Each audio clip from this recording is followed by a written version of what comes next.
ইব্রাহিম আলাইহিসসালাম ছিলেন আল্লাহর একজন মহান নবী, আর তার স্ত্রী হযরত সারা ছিলেন আরব ভূখণ্ডের সবচেয়ে সুন্দরী এবং অতুলনীয় সৎ চরিত্রের পবিত্র মহিলা। একসময় ইব্রাহিম আলাইহিসসালাম ও তার স্ত্রী এক স্বৈরাচারী শাসকের এলাকায় অবস্থান করছিলেন। ওই শাসক ছিল অত্যন্ত জালিম ও চরিত্রহীন।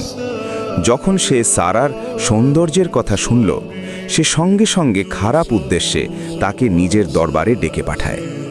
শাসক যখন সামনে এসে দাঁড়ায়, ঠিক তখন সারা ভয় না পেয়ে অত্যন্ত শান্ত কণ্ঠে তাকে বলেন, একটু দাঁড়ান, আমি আগে অজু করব, তারপর 2 রাকাত সালাত আদায় করব, তারপর আপনার সাথে কথা বলবো।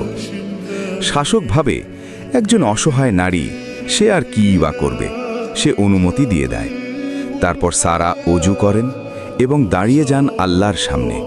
তিনি বিপদ থেকে রক্ষার জন্য 2 রাকাত সালাত আদায় করেন। সালাত শেষে তিনি কাঁদতে কাঁদতে দোয়া করেন, হে আল্লাহ, আমি তোমার উপর পূর্ণ বিশ্বাস রাখি। আমি তোমার নবী ইব্রাহিম আলাইহিসসালামকে বিশ্বাস করি। হে আল্লাহ, যদি আমি একজন সৎ ও পবিত্র নারী হয়ে থাকি, যদি আমার স্বামী ইব্রাহিম আলাইহিসসালাম ছাড়া জীবনে কোনো পুরুষ আমার লজ্জাস্থানের দিকে তাকিয়ে না থাকে, তাহলে আজ তুমি নিজ কুদরতে আমাকে এই জালিম লোকের হাত থেকে রক্ষা করো।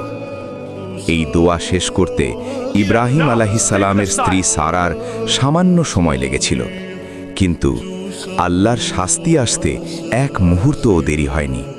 হঠাৎ করেই ওই স্বৈরাচারী শাসক মাটিতে লুটিয়ে পড়ে অজ্ঞান হয়ে যায়।